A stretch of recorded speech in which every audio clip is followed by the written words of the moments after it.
I would like to now request the first speaker of the symposium, Srinivas Udumudi garu, to present his paper. Actually, I met him as one of the founding and foundational scholars of INDICA Academy. Udumudi garu. Yes, Nagaraj garu. Hello. Okay. Yeah. I enabled my video and I've already sent my presentation to V. Srinivas. I hope he'll be able to. Yes. So I have to tell you that whoever has met Udumudi garu, particularly at his home, knows how big a library he has and how well read he is, how voracious a reader he is. And among the INDICA Academy family members, he is one of the most scholarly and well read Indological scholar. He was a former director at INDICA Academy and former convener of INDICA Hyderabad. Sri Srinivas has deep interest in history of ancient Indian thought and is a keen follower of various schools of thought, providing counters to colonial Indian self. Sri Srinivas has a BTech in computer science and worked towards a master's in computer science artificial intelligence in the US. He currently heads India's premier genetics and genomics laboratory based out of Hyderabad. Udumudi garu, over to you. Thank you very much, Nagaraj garu. Good morning, everyone. After communicating the title of the presentation, I realized, while working on it, that there's too much. I've actually bitten off too much. There's too much to present in a short amount of time, and I think we're already 6 minutes delayed. So I'll, if I appear to be, going too fast, please do understand that it's because I want to cover most of the presentation. I'm hoping that a paper, would be published out of this on INDICA Academy's one of the online magazines, where I'll be able to present a much more detailed picture. So, okay. So, before getting into, the thinking that was in place during the Buddhist times or, 2000 years later during Vemana's times, I thought it is right to quickly provide an overall picture of, what the concept of Varna actually meant in the past and how it evolved over a period of time. What I'd like to mention here is that I won't be touching upon the concept of caste at all. I'll be mostly talking about Varna and a little bit about Jaati. Of course, in the conclusion, I would like to bring into the concept of the caste as well. But my presentation is mostly about Varna. Now, the concept of Varna starts off in the Vedas. There are only two references to the word Varna in the sense of a group of people in Ṛgveda. Of course, it also means many other things like color and appearance and things like that. And there are several usages of such a meaning, a word for such a meaning in Ṛgveda. But when it comes to usage as a group of people, it only occurs twice, right? In one place, it is used with the phrase, where it says, dasam varnam, right? And the second occurrence also, it appears in a similar context where it says dasyun praryam varnam, right? So it is actually referring to a group of people called dasas or dasyus as a varnam, or aryas as a varnam. So it is pitting against each other two groups, dasyus and aryas, and it is calling these two groups varnam. Okay, please move on to the next slide, please. So what is interesting is that we all know that in Ṛgveda, the 10th mandala and the 90th sukta, we have Purusha Suktam, where for the first time there is a reference to the Varna concept in terms of mentioning Brahmana, Kshatriya, Vaishya, and Shudra, these 4 words at a single place together for the first time. So what is interesting to know is that the word Varna itself is not used in Purusha Sukta. Similarly, the words Brahmana and Kshatriya appear several times in Ṛgveda, but the word Varna is not used, along with these 2 words.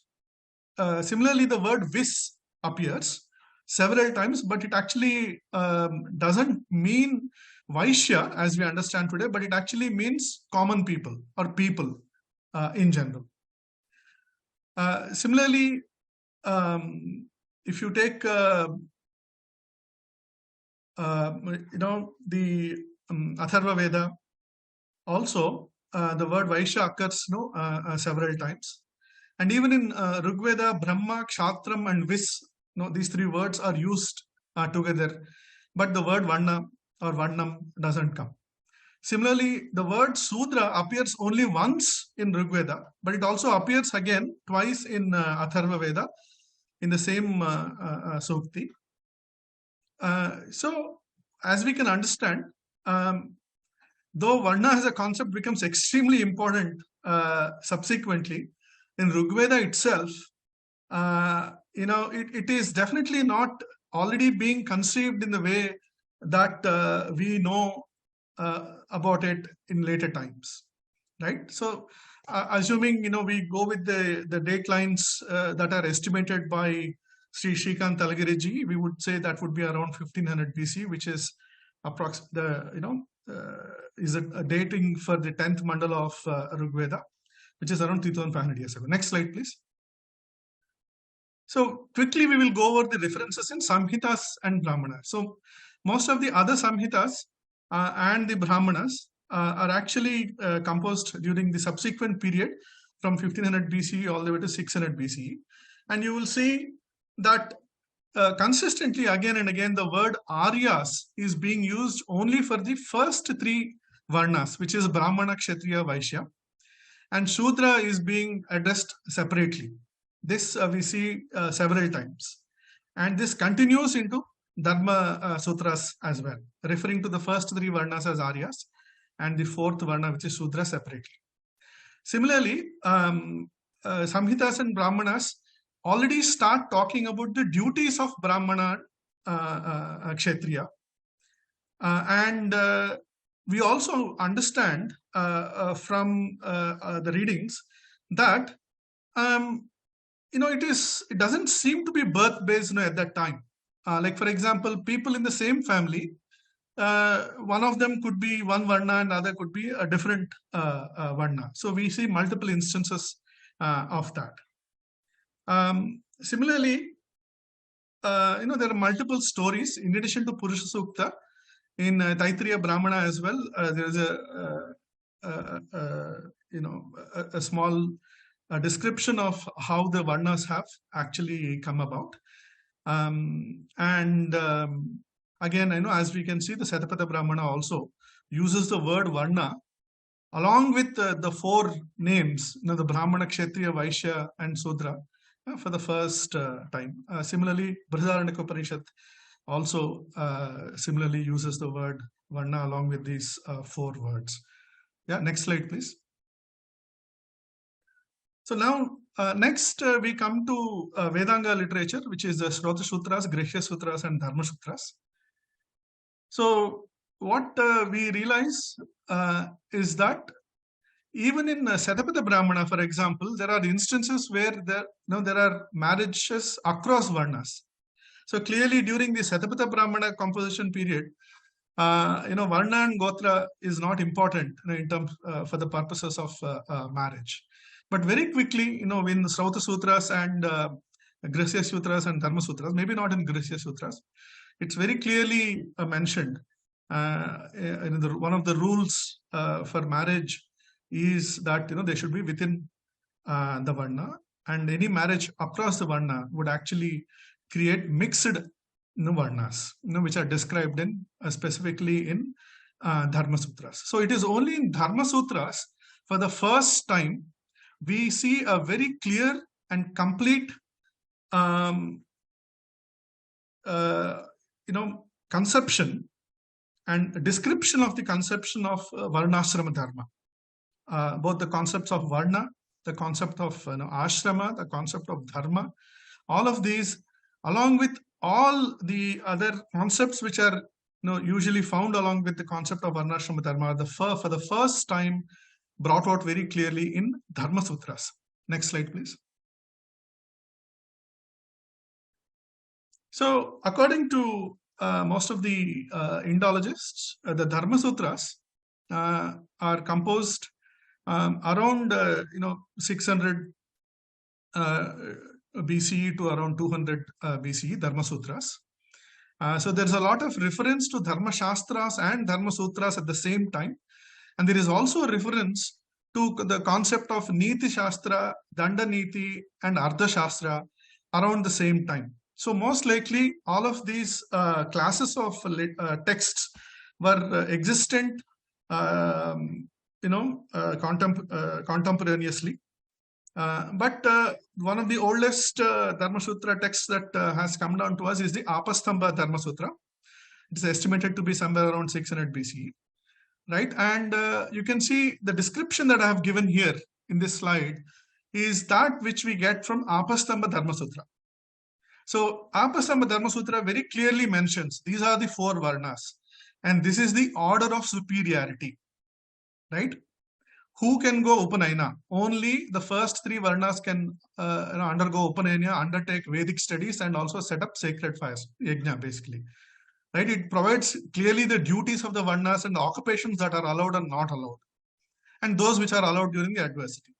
It also very specifically mentioned the low position of Sudras, and it specifically compares them to Aryas. The first 3 Varnas are called here also Aryas. So food offered by Sudras cannot be taken.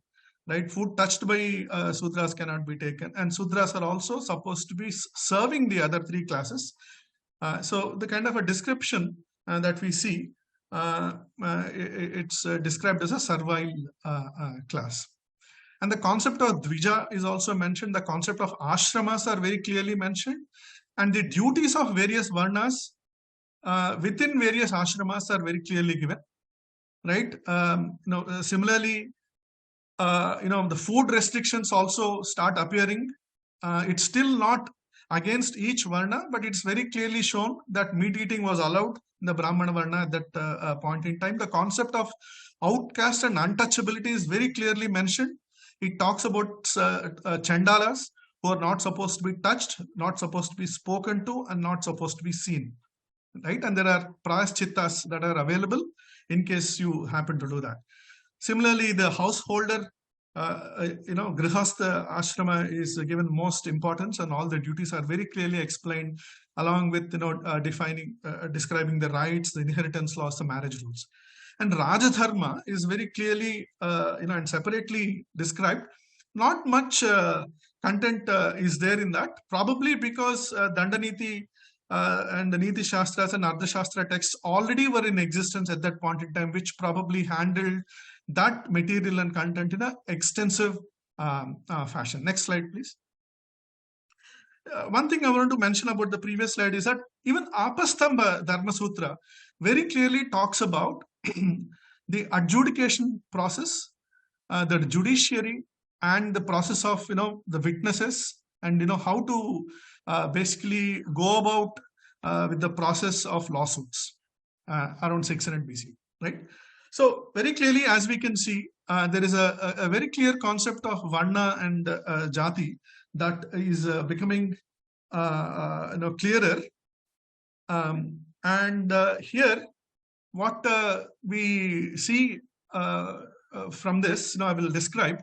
But one thing that we start seeing is reference to a group of people called Brahmanas, right? And this we see in Upanishads as well as some of the Brahmanas. They're talking about Brahmanas as a group of people who do something like tapas, right? And they have a different methodology of doing dhyana or meditation or tapas, right? We keep hearing about them.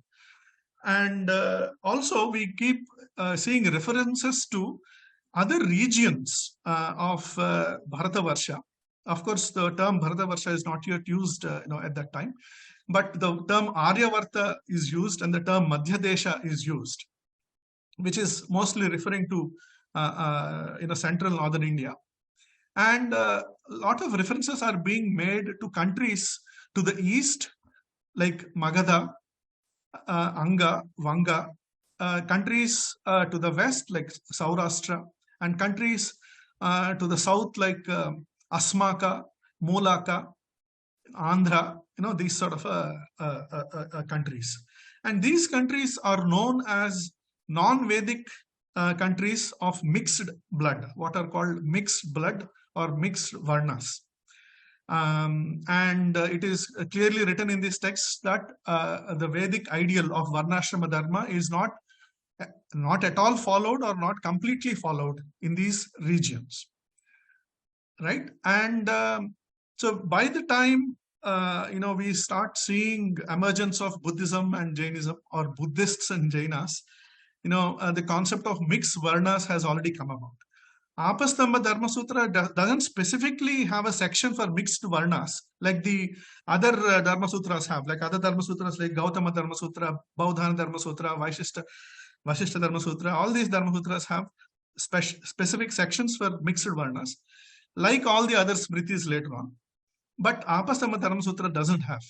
But it does refer to the terms which are commonly used in the other Dharma Sutras. But by the time of Buddhists and Jainas, the concept of mixed Varnas was already existing. And very interestingly, the names of the so-called mixed Varnas are, as you would see, either ethnic, regional, linguistic groups. So these are not, they appear like Jaatis, right? The word Jaati is also used much later. For example, in Yajnavalkya Smriti, the word Jaati is used. But the word Jaati is not used yet in the Dharma Sutras.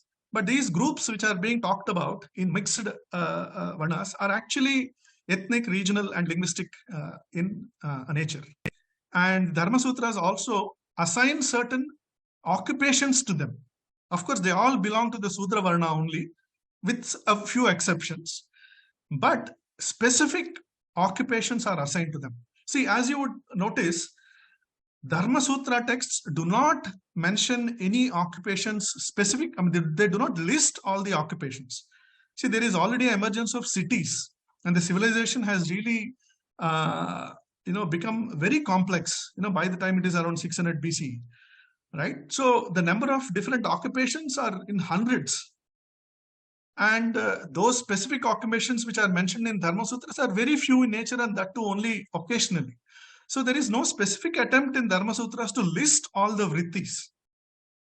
It is only listing the Varnas and giving the duties, right? So probably at that time, there is no confusion in terms of mapping Varnas to the vrittis, or the categories of vrittis, or the groups of vrittis, probably, right? So this is what we see. And very clearly, it is unequivocally mentioned that Varna is birth-based, right? And also the concept of rebirth, is also used to explain the concept of punishment in this life or the next life, or birth into a specific Varna. Okay, next slide, please. So that is the concept of Varna as it existed around the time when Buddhists were around, right? So now let's very quickly, go through what it is that we see in the Buddhist literature, happening. So the standard story is that the Shramana movement competed with the Brahmanas in redefining the ancient Indian society. They have attempted to create a casteless, egalitarian society, right? They have rejected caste completely, and they wanted equality of all classes and it was actually evil Brahmanas, who have eliminated all these Ramanas, the Buddhists, from the country and all of this. This is the standard story. But of course, a lot has been said about it. Way back in 1930 itself, it was said we no longer live in the days when it was permissible to represent Buddhism or Jainism as attempts at social reform directed against the caste system. Very clearly, 1930 itself, it was written. So what it is that the Sramanas have actually done, if that is the case? Sramanas have rejected birth-based Varna. Sramanas have rejected Brahmin supremacism. Sramanas provided equal place for Sudras in their religious domains. And the concept of Varnashramadharma was actually not opposed, nor were the concepts of Varnas opposed. Their discussions were primarily around who is a true Brahmana and how do you define a true Brahmana. And of course, the Sramanas were in competition with the Brahmanas for getting royal patronage in the various religious streams that were coming up, and the huge empires that were born around that time. Next slide, please. So, so the Buddhist attitude towards Varna in the recent times as well, and it was not just in 1930s, but the discussions have continued because the wrong notions have continued and they have only becoming stronger and stronger. So in recent times, several people have criticized these notions. In 1986, there's an excellent paper by Y. Krishan that was published in the Journal of International Association of Buddhist Studies, where he says Buddha unwittingly strengthened the concept of Varna by explaining it through the concept of karma and rebirth. And Y. Krishan also provides 20 to 30 different references where Buddha actually supports and strengthens the concept of Varnashramadharma. Though, of course, he's criticizing it, but he's actually trying to strengthen it. Similarly, in the book Western Foundations of the Caste System, Chapter 5, where Shramana and Bhakti movements against the caste system, Martin Farek beautifully defends this position. He says it is clear both Buddhist and Vaishnava Bhaktas asserted Varna Dharma as the best form of society. Even the Pali canon does not offer any evidence for the Buddhist rejection of Brahmanas and Varna Dharma as such. Right? The same is true of Chaitanya, Vaishnava teaching and all of that.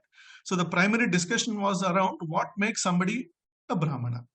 Right? And of course, we also know about Duncan Jalke's paper on important groundbreaking paper on Vachanas. Next slide, please. Okay. So, Nagaraj Garu. Hello. Please. Sir, I started 6 minutes late, so I hope I will get. Yeah. Sure. Okay. I have some more slides. So there's a lot. You have 8 minutes more. No, sir, I have 15 minutes more. Okay. Take. Okay, sir. So if you go to suttacentral.net or buddhisttext.net, there are hundreds of websites which have completely digitized versions of Buddhist texts, not just the Tripitakas, but also the complete Jataka stories and a lot of other secondary material as well. And you can actually search through this material using keywords like Suddha for Sudra, or Brahmana, Vesa for Vaishya, Katya for and also other terms like caste or Varna for Varna and things like that. And you will see that vast proportion of this material is actually addressing these concepts. Right? The most important texts, including the Dhammapada, has a big section on addressing this very concept of Varna Dharma and what does it mean to be a true Brahmana. But I'd like to very quickly analyze this one particular sutta called Agganna Sutta. This is basically a competing a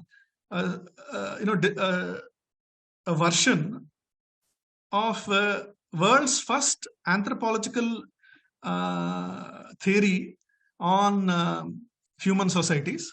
it competes with Purusha Sukta in describing how the Varnas have come about. So I'll very quickly, go through the story. It is all dark. There was no time. There were no seasons, no sun, no moon. There were only self-luminous beings, right, going around the universe. Suddenly the earth emerged, and these self-luminous beings then started, taking refuge on earth, and they started eating the earth. And then when they started eating the earth, their luminosity reduced, and the sun and the moon appeared. And from eating the earth, they have developed their bodies. Some of them were good looking, some of them were ugly. And the good looking people were arrogant about their good looks. Right? Slowly, the female and male sexual organs appeared on these beings, and they were attracted to each other, and they started having sex. At one point in time, they thought, they felt more comfortable indulging in sexual intercourse inside their own homes. So they built their homes, and they were indulging in sexual activity inside their homes. At one point in time, they have turned really, and before that, they were not only eating earth, but over a period of time, several plants have come about, and even rice plants have come about. So every day in the morning and in the evening, they would go and eat rice. But once they started living in their own homes, can you please go to the next slide, please? They became lazy, and they started not going to eat this rice on a daily basis. Can you please go back one slide? I think you've come here. So they started not eating rice on a daily basis. Slowly that came down to eating it maybe in a week's time and things like that. So they started stocking rice. So they would go pick up a large amount of rice and stock it in their homes. So then people started living in their own homes, stocking all this rice in their homes. And while doing it, they realized that there's not much land where the rice is coming up, and they had to demarcate all the lands. And while demarcating the lands and getting their stocks, they started fighting among themselves. And when they started fighting among themselves, they realized that it is better to have one person who has great charismatic figure and who has great authority, a handsome person, as their a person who would adjudicate among themselves. They call that person Mahajanayana Sammato, which is the Buddhist name for Manu, right? And that was the first Kettanampati, that is the Katya. That is, he's the first Kshatriya, right? So then they started, living in their homes, and some of them went into the forest. They started meditating, and they were thinking about all the morals, right, in the society, and they were also, doing yajnas and all that. These people were called Jayakas, which is Brahmanas. Some of the Jayakas didn't want to live in the forest. They came to the cities and started working on texts. They are called Ajayakas, which are Brahmanas, right? And then some of the people, started taking up, high repute professions. High repute meaning Visuta, so which means that's why they're called Vesas.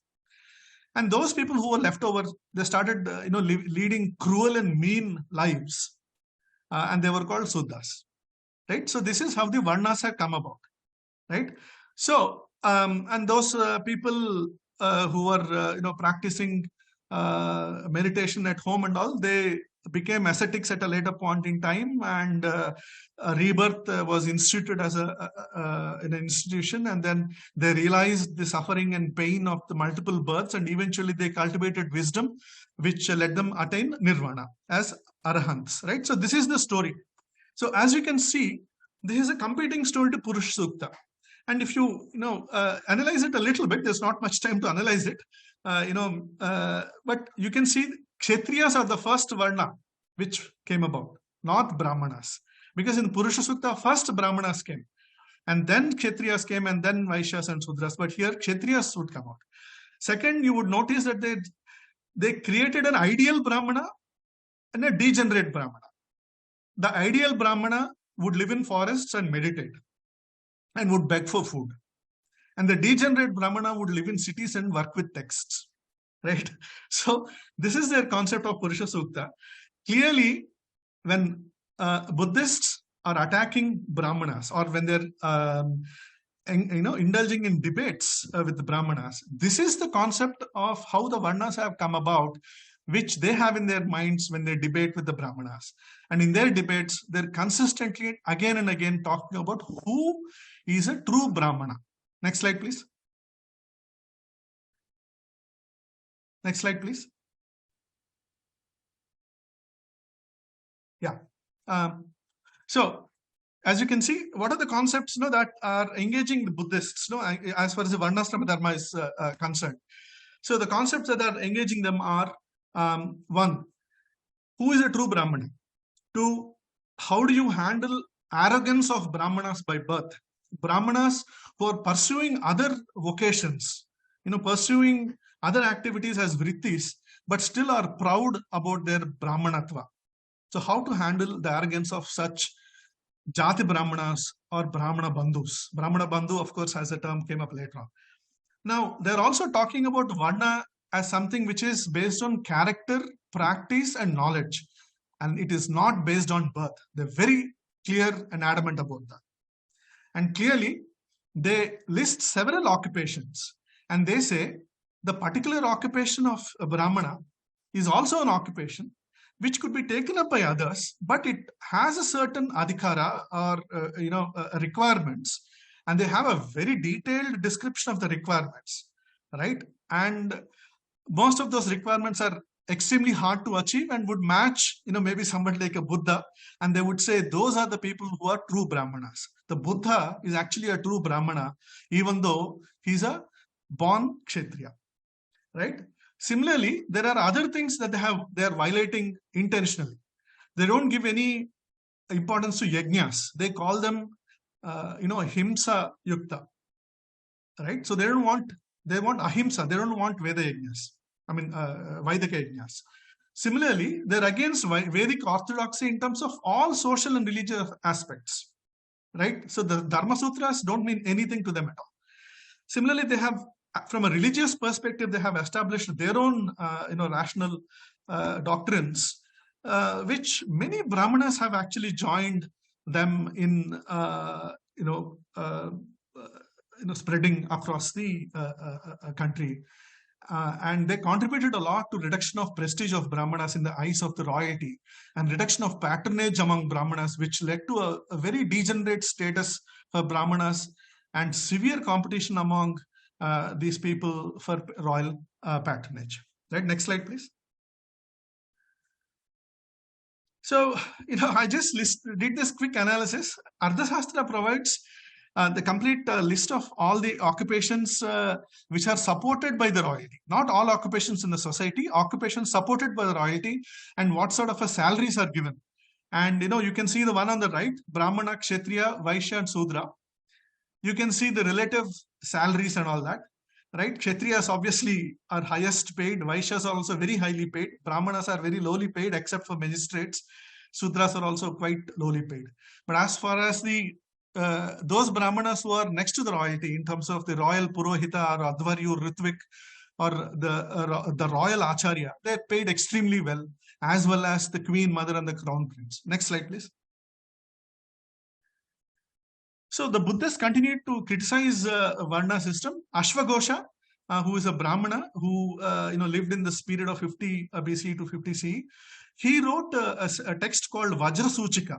It is also called Vajrasuchi. It is also called Vajrasuchika Upanishad, which talks about who is a true Brahmana, right, and provides a thorough criticism of Varnashramadharma.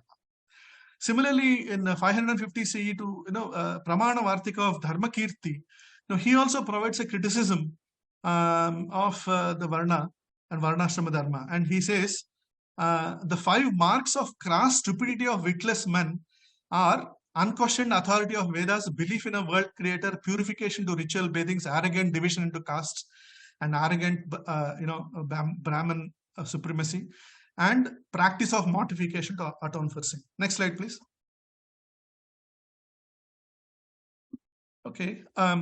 So over the period of time, Dharmashastras have come, and even Ardhashastra, was published in a very detailed fashion, which addressed the aspect of Vyavahara, which is the legal aspects, in a very, very detailed fashion, much more than the Dharma Sutras. But one thing that has not changed from Dharma Sutras is the description of the Varnas and description of the duties of the Varnas.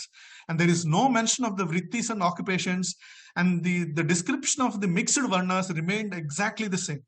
So whether you take a particular Dharmashastra text which was written in 600 CE or that which was written in 600 BCE, the description of duties and occupations and mixed castes remained the same, even though the society itself has become more and more complex, in these 1,000 years. Next slide, please. So actually, Vijnaneshwara, who is the creator of Mitakshara, which is the commentary on Yajnavalkya Smriti, which is most used across the country, he mentions that the reason why they don't mention is that you should be able to use logic to be able to derive all such data and details on why jatis were proliferating. So that is the first time they're actually talking about jatis that were existing in the Indian society somewhere around 1000 CE. And trying to use mixed Varnas as a mechanism to explain jatis. Okay, so very quickly, we will come to Vemana. So just like I'll just take 1 minute to 2 minutes, Nagaraj Garu, not more than that. So Yes, Vemana. yes, please. Yeah. So Vemana is a poet. Many people think probably from around 1425 or maybe around 1650. Majority of people think probably he's from around 1650. So 1650 is around the time when Vijayanagara Samrajya got a big jolt in 1565. After the Talikota War, and in the next 100 years, it more or less came to an end. After that, there were some minor rulers before even Aurangzeb came at a certain point in time, but before the Nawabs actually took over, the Bahmanis actually took over. So Vemana, and this was the time when there were a lot of bhakti movements in India and in the south as well. The Veerashaiva and the Vaishnava sects were very, very popular in these areas. So the leftists and the Ambedkarites have misrepresented the Bhakti movements, just as they have misrepresented the Buddhist and Jaina sects. And the Ghent school has already handled this quite well. But I'd like to mention, in the context of Vemana, a particular book by the name Orality, Literacy and Problem of Inheritance, written by D. Venkatrao from IFLU. And in this 9th chapter, he addresses the whole issue of Vemana. Please, next slide, please. So, next slide, please. Yeah. So, there are around 5,000 poems that are so far available, which are attributed to Vemana. But one of the most authoritative books, it provides somewhere around 3,000 poems. And of the somewhere around 20 to 25 sections in that book, around 3 to 4 sections specifically deal with caste, Varna, the rituals, the Vaidika rituals, and also the matas of that time, the sects, the religious sects of that time, in a very, very critical fashion. So those people who can read Telugu can read, but I will just only read one of these poems. Let me read the first one. Tradu medanu vesi tanaku sudratvambu boyena nedidella buddhi koduva manusa nilaka tradu mari venna dechuna vishwadhabirama vinura vema. So what he's saying is that, you're born as a Sudra. The moment you put one thread in your on your body, you think suddenly you will get buddhi and you will become a Brahmana. Will the thread bring you Brahmajnanam? See, that's one question. So he maintains that all Brahmanas continue to be Sudras, and Upanayana or the Jandya doesn't make any difference. It's just the thread, right? And he also criticizes Vedashastras. Vedashastramulu vinanemi gadichiri yaridi tirigi chattur andarindlu Brahma mahima telisi bratukuta nijamaya vishwadhabirama vinuravema. He's saying, they are reading all these Vedas and Shastras and they're roaming all around the world, dying. But will that really get you Brahmajnana? something like that. So his criticism is strident. So I've done a very quick, next slide please, analysis of hello, next slide please. Srinivas garu, next. Yeah. So there's a particular book that was published which takes around 94 poems which are critical of the concept of Varna and Kula and Jaati. And what I've done is I've taken these and I've done a word analysis to understand what exactly is happening. So what are the words it is criticizing and what are the words that it is presenting as counters? Right? So what are the words it is criticizing? Kula, Dvija, Brahmana, Jaati, meat eating, Varna, Mantra, Matam, Somayaji, chanting. So Jandya, Kratu, Yajna, all these things it is criticizing. What are the words it presents on the contrary side? Untouchability, Mala, Sudra, Brahmam, Guna, Madiga, which is also an untouchable caste in Andhra. Diversity, mindfulness, Atma, Buddhi, Guru, Para, Shiva, Unity, Satya, Trinity, Yogi, Bhakta, Birth, Ishvara. So these are the things. As you can see very clearly, the crux of the criticism continues to remain the same even after 1,000 years, which is criticizing of birth-based Varna that is there. Next slide, please. So this is the conclusion, the final slide. So even after 2,500 years from the time of Buddha, the criticisms continue to remain the same. Today, we continue to criticize birth-based the Varnas. We talk about choice. We talk about Jati Brahmanas. One of the important things that is currently being discussed is who should be the Brahmanas in temples. Should it be hereditary Brahmanas or should it be the Brahmanas who are trained? Right? Dayananda Saraswati and Arya Samaj about 100 years ago, when they criticized the existing Varnashrama system, they did exactly the same criticism which was done 1,000 years ago. And of course, the advent of democracy has unleashed new forces and new dimensions altogether. The role of apologetics, like the book that was recently published by Rajiv Malhotra, play a very important role. But it is extremely important for all of us to understand the true and factual history before we get into any discussions of this nature. Thank you very much. Thank you, Srinivas garu. That was a very well presented, well articulated talk. There are a few questions, but I think we will take up those questions a bit later because we have to manage the time.